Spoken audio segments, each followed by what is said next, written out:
crack cocaine ravaged urban America in the 1980s, rap music began to become a microphone for the rage and despair of the inner cities. That rage began to influence the music itself, and in no place like Los Angeles. So Eazy told me to write a song for him. So I wrote a song called Boys in the Hood. I talked Eric into doing the rhyme. The song was Boys in the Hood. He was like, yo, I ain't never rapped before, I can't do this. So I eventually talked him into doing it. You know, he put on some dark glasses and we cut the lights down and the whole shit, you know, and he did it. The next day, you know, we had a hit record. Woke up quick at about noon, just thought that I had to be in Compton soon. You know, one day it was like, you know, we're gonna call this NWA. Niggas with attitudes. Now I don't know if Dre or Eazy was the one that came up with the name, because they was together when they told me. So I was with it. I was like, cool. Before releasing NWA's first album, Eazy-E released Eazy Does It, an Eazy-E solo album, written by Ice Cube, produced by Dr. Dre, and essentially made by NWA. It's the real album. It's new album. New Eazy album. Full effect. Eazy royalty statement came in. So I just know that this money is about to be broke up 5 ways, you know, and everybody's gonna get paid because everybody contribute. You know, even though Eazy was the name, NWA put that record together. Okay, now a lot of people, now see, I was just confused a little bit about that. Could you explain like NWA and Eazy-E? Okay. It's an all-star group. It's all of us. Me, Dre, Yella, Ren, Ice Cube. And dude was like, nah, this is Eazy money. We getting NWA money. I'm like, Eazy and NWA the same thing. It ain't no difference. And mine is me, solo.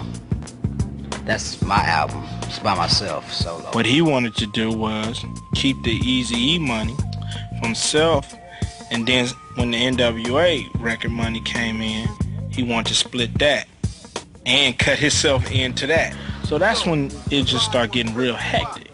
People starting to ask me questions I couldn't answer about my contract, how long am I signed, all these type of things where I didn't know. People have been telling me, you know, asking me about a solo album, I should do one, but I'm all about my group, man. Established rock manager Jerry Heller was brought on to help run Ruthless Records. The good thing I like about Jerry, he don't care who hates him. You know, it's business. Don't take it personal, it's business. You know, they say the same thing about Bill Gates. They say a lot of people hate Bill Gates, but hey, if it wasn't for Jerry Heller and Eric, it wouldn't be no Dr. Dre's, it wouldn't be no Ice Cube, it wouldn't be a lot of this stuff going on now.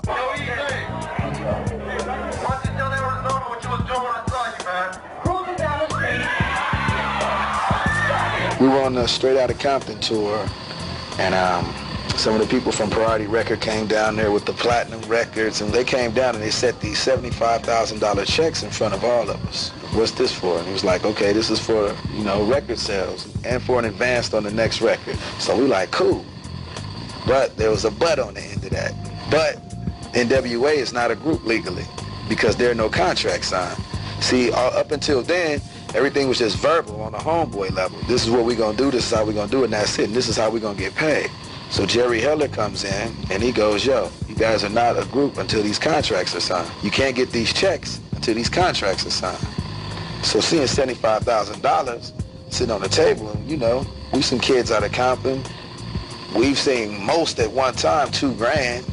So we like, okay, cool. Cube was the only smart one at the time. You know, he didn't sign the contract. They say the pen is mightier than the sword is oh so true.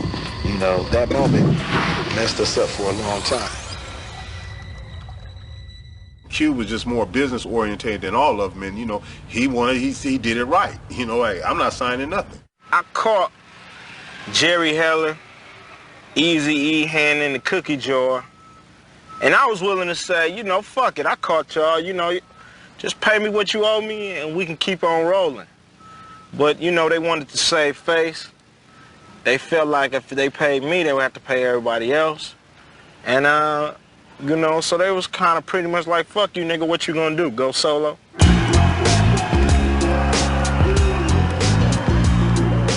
Ice Cube's first solo album, America's Most Wanted, went gold in only 2 weeks. Yo, man, I'm more than happy on what's been going on. I'm more than happy with the move. more than happy to really get my career going like I wanted to go, you know what I'm saying? You said 1 million copies later, here we are, it's only 5 weeks into the album, you know what I'm saying?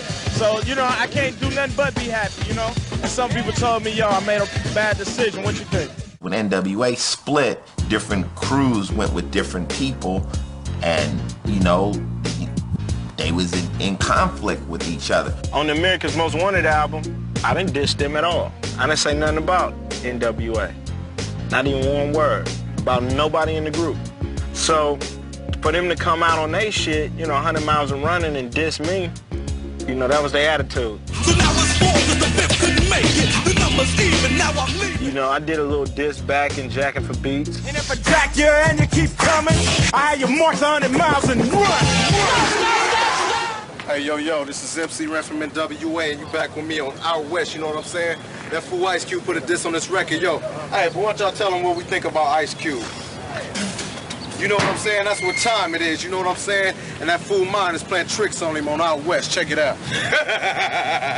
While the first songs contain only mild disses, the beef escalates with NWA's real niggas. They came back and did a bigger diss on me on their album, Niggas for Life. A message to Benedict Arnold.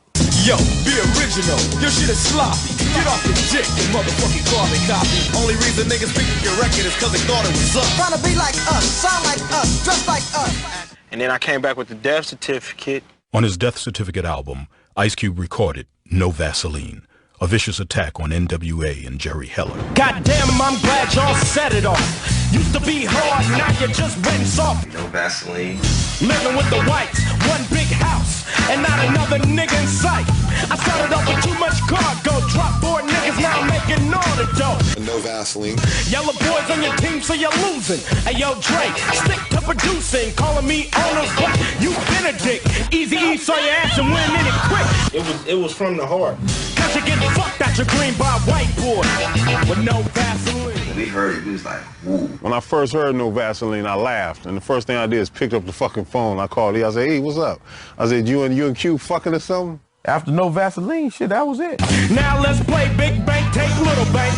Try to diss Ice Cube, it wasn't worth it cause the broomstick fits your ass up. They upped the ante for diss or battle records as far as we're concerned. With your manager, fella, fucking MC Ren, Dr. Dre, and Yella.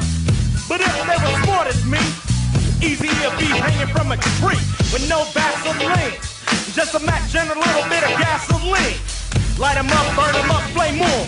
So that Jerry Curl is gone. I never knew the drama behind it would be as much a part of the success and the fame. You got the drama and the bullshit. I got the drama and the bullshit before I got the fame and fortune, you know, so yeah, I was real surprised, shocked. NWA never responded to No Vaseline, but the drama within NWA was far from finished.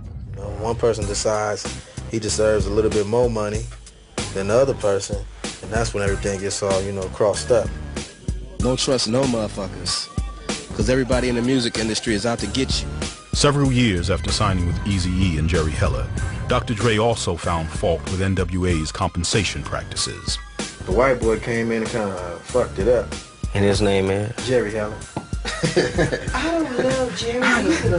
Kind of pulled Eazy to the side and he sold his soul. Bound by the contract signed on their first tour and with nowhere else to turn, Dr. Dre with an NWA bodyguard named Suge Knight started Death Row Records. Why did Ice Cube leave, and then why did Dre leave? Same reason. The ends wasn't right. Point blank. Get funny with the ends. You know, had to do my thing, man. Try to making other people money. It's time to make Dre some ends. Hip-hop myth alleges Suge Knight and others visited Eazy-E and Jerry Heller with baseball bats to secure Dre's release from Ruthless Records. It's Eazy said like y'all came with them at bats, you know what I'm saying? Nah, and man. Swinging and all that old thing, you know what I'm saying? Dr. Dre came that way at Eazy, you know what I'm saying? Is that the way you got in the I don't know what he he's talking about. You know what I'm saying? I'm innocent. Word. Yeah. Word. So what was the actual settlement as far as, you know what I'm saying? Basically, Dre was signed to me as an exclusive producer and an exclusive artist. So I owned him for 6 years. In order for Dre to make his record deal, I had to make the deal possible for him to do it. So I get a percentage of his record sales, whether he produces as an artist and whether he produced Snoop, Rage, Daz, Corrupt, or whoever else off Death Row. You don't see jack shit that come from Death Row. I make money off Dre's record sales. Yeah! How many niggas out there like Eazy-E? Fuck if Eazy motherfucking E. We don't love that nigga. You can eat these motherfucking nuts. Really though, this Death Row, big baby. Counting them Long Beach together. Dr. Dre, Snoop, and Death Row came after Eazy-E on the Chronic's Fuck with Dre Day. I'm directing Fuck with Dre Day. It was more vicious between Dre and Eazy because that's the first time you really got to see, like, you know, the belittling of a fellow MC, you know, in a video. The caricature of Eazy-E, the caricature of Jerry Heller. Excuse me, Dre, we're setting up the scene when we shoot Eazy-E. Do you want him shot with the 32 or the AK-47? Use the AK. The AK. Fully automatic. Fully automatic. Yeah. We picked the wrong nigga to fuck with. Yeah, we could do an NWA Reunion album if it's on Death Row. Mm-hmm. On Death Row. Without Eazy. Without Eazy. It's gonna be called NWE. You know? Niggas without Eazy.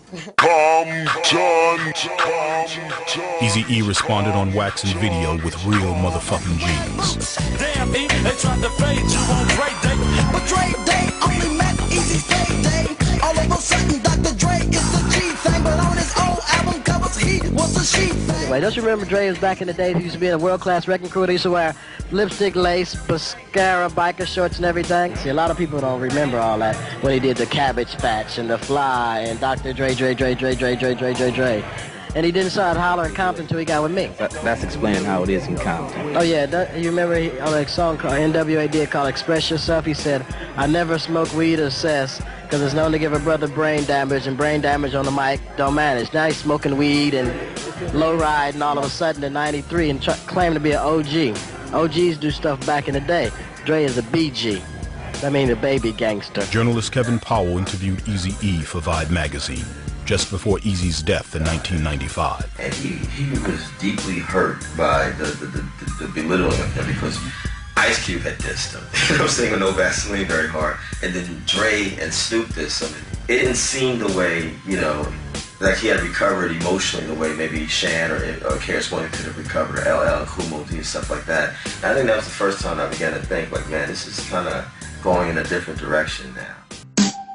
In 1995, a crew from Eazy-E's Ruthless Records visited the Dog Pound on the set of a music video. The Dog Pound, because of their allegiance to Death Row Records, were drawn into Dr. Dre's ongoing beef with Eazy-E. Actually, Eazy-E boys, they was just, I mean, me and Ricky Harris was riding around, you know, on a little go-kart thing, getting ready to shoot a scene. And they just walked up on me like, fuck the Dog Pound, you know what I mean? And my response was like, I mean, I'm not, it's about 100 people around there, and one of them went behind me. So I'm like, well, either I swing now or else I just get swung on, so.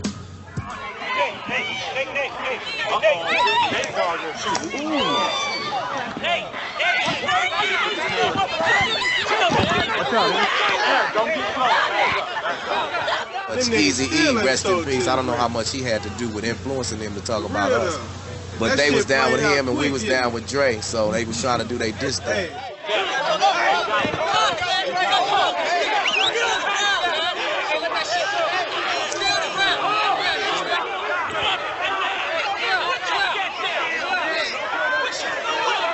And we not trying to be no hoodlums, we out here trying to make money, because I know that day I felt real bad about what it looked real silly.